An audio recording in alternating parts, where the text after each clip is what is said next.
For my hands-on research project, I ventured to 3 distinct bodies of water to observe their abiotic and biotic factors and assess their paddleboarding conditions. My first experience took place at the Belvedere Lagoon, the calmest and smallest of the 3 bodies of water.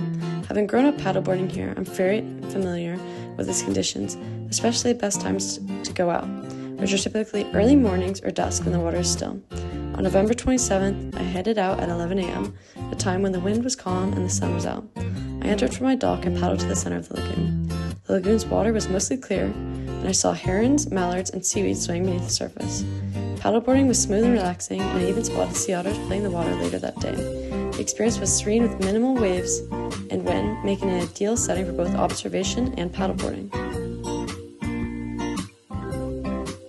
Next, I paddled at Richardson Bay, a much larger and less clear body of water. To enter, I climbed down the seawall of large rocks while carrying my board.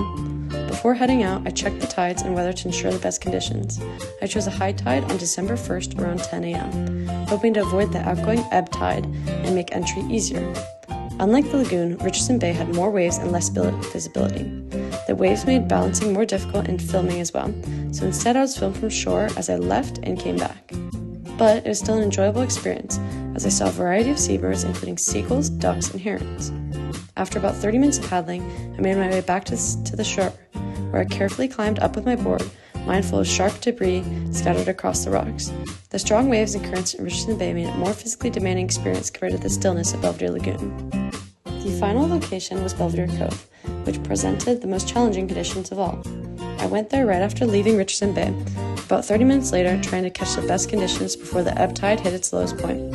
I entered the water from a friend's boat slip at the San Francisco Yacht Club, which meant I had to navigate both the harbor's calm waters and stronger winds as I ventured into Belvedere Cove. Once I reached the cove, strong northern winds made paddling difficult, pushing me out towards San Francisco.